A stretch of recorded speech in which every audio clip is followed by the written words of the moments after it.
شب برات کے بارے میں بہت سے سوالات پیش آتے ہیں، جن میں ایک اہم سوال یہ بھی ہے کہ میاں بیوی کا ہم بستری کرنا جائز ہے یا حرام ہے، اور جو لوگ شب برات کو بیوی سے ہم بستری کرتے ہیں اللہ تعالی ان کو کون سی؟ بسم اللہ الرحمن الرحیم۔ السلام علیکم ورحمۃ اللہ۔ محترم ناظرین، حضرت عائشہ صدیقہ رضی اللہ تعالی عنہا نے بیان کیا کہ حضور صلی اللہ علیہ وسلم میرے پاس رات کو تشریف لائے، ابھی آپ نے تبدیل کرنے کے لیے مکمل کپڑے بھی نہیں اتارے تھے کہ کھڑے ہوئے اور دوبارہ زیب تن فرما لیے اور تشریف لے گئے۔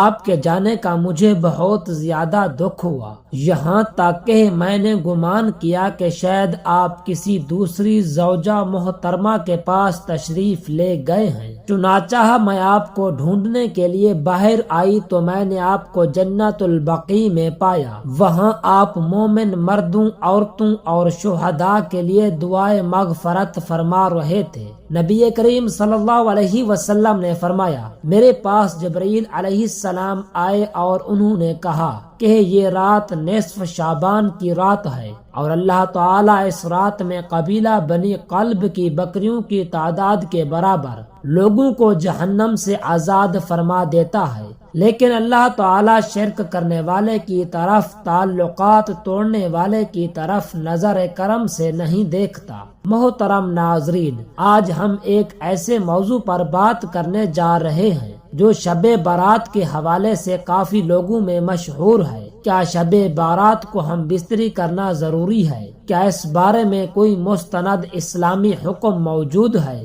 یا یہ محض ایک غلط فہمی ہے؟ میاں بیوی کا ایک ساتھ سونا کیوں ضروری سمجھا جاتا ہے؟ کیا یہ کوئی شرعی حکم ہے یا محض ایک روایت ہے؟ اور اگر اس رات کو میاں بیوی ایک ساتھ نہ سوئیں تو کیا کوئی نقصان ہو سکتا ہے؟ آج کی اس معلوماتی ویڈیو میں ہم آپ کو شب برات کے ایک ایسے پہلو کے بارے میں بتانے جا رہے ہیں جس پر شاید آپ نے پہلے کبھی غور نہ کیا ہو۔ کچھ باتیں سننے میں عام لگتی ہیں، لیکن جب ان میں گہرائی میں جایا جائے تو ان میں بڑے بڑے راز چھپے ہوتے ہیں۔ اس ویڈیو کو مکمل دیکھیے گا، کیونکہ ہم نہ صرف اس سوال کا جواب دیں گے بلکہ شب برات کی اصل حقیقت اور اس رات کے اصل اعمال کے بارے میں بھی بتائیں گے۔ شب برات ایک فضیلت والی رات ہے جسے اسلامی تعلیمات میں مغفرت، بخشش اور رحمت کی رات قرار دیا گیا ہے۔ بعض لوگ اس رات کو مخصوص اعمال کے ساتھ مناتے ہیں، لیکن جہاں تک میاں بیوی کے ایک ساتھ سونے کا تعلق ہے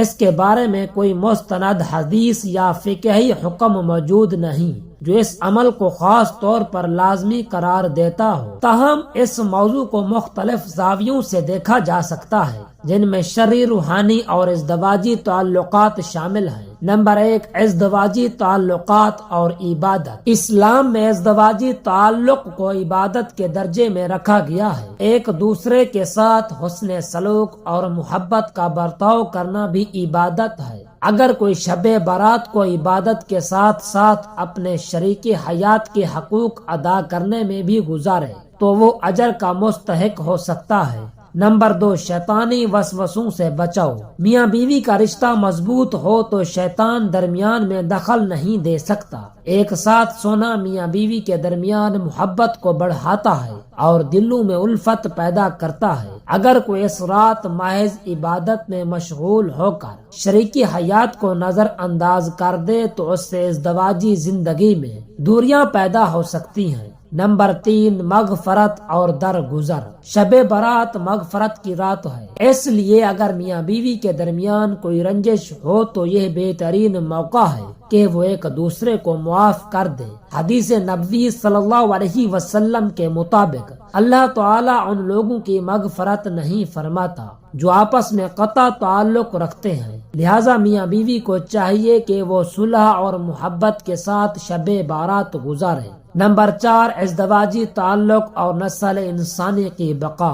ازدواجی تعلق انسان کی فطری ضرورت ہے اور اس کا درست طریقہ نکاح کے ذریعے تعلق قائم کرنا ہے۔ شب برات کو اگر کوئی میاں بیوی ایک ساتھ گزارتے ہیں تو یہ بھی نیک نیتی کے ساتھ ایک باعث برکت عمل ہو سکتا ہے۔ کیا شب بارات میں میاں بیوی کا ہم بستری کرنا ضروری ہے؟ یہ خیال بعض معاشروں میں پایا جاتا ہے کہ شب بارات میں ہم بستری کرنا لازمی یا باعث ثواب ہے، لیکن اسلام میں اس کا کوئی واضح ثبوت نہیں ملتا۔ عبادات، استغفار اور نفل نمازوں کی زیادہ فضیلت بیان کی گئی ہے۔ البتہ اگر کوئی میاں بیوی اس رات کو ایک ساتھ گزار کر محبت، الفت اور تعلق کو مضبوط کرنا چاہیں تو وہ جائز ہے، مگر اسے شرعی یا لازمی عمل سمجھنا درست نہیں ہے۔ شب بارات میں عبادت، توبہ، استغفار اور حقوق العباد کی ادائیگی پر زور دیا گیا ہے۔ میاں بیوی کا ایک ساتھ سونا اور ایک دوسرے کے ساتھ محبت و الفت کا برتاؤ کرنا ایک مستحسن عمل ہو سکتا ہے، لیکن اسے شرعی فریضہ یا ضروری قرار دینا درست نہیں۔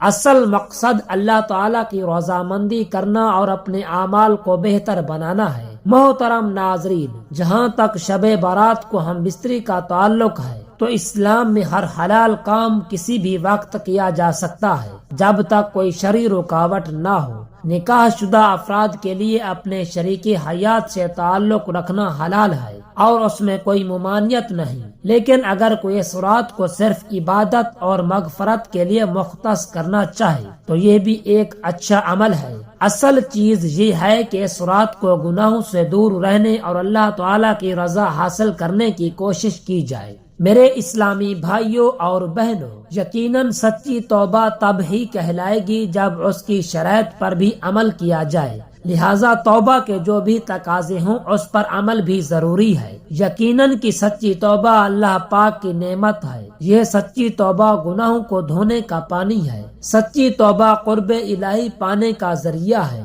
سچی توبہ رحمت الہی کا مستحق بناتی ہے۔ سچی توبہ گناہوں سے پاک صاف کر دیتی ہے۔ سچی توبہ جہنم سے بچاتی ہے۔ سچی توبہ غضب الہی سے امن دلاتی ہے۔ سچی توبہ دنیا کے غموں کو بھی دور کرتی ہے۔ سچی توبہ آخرت کی مشکلات کا بھی خاتمہ کرتی ہے۔ سچی توبہ انسان کے باطن کو ستھرا کر دیتی ہے۔ سچی توبہ رحمت الہی میں آنے کا ذریعہ ہے۔ سچی توبہ کرنے والا اللہ پاک کو پیارا لگتا ہے۔ دعا ہے کہ اللہ رب العزت ہم سب کو سچی توبہ کرنے کی طاقت اور توفیق عطا فرمائے۔ آمین ثم آمین۔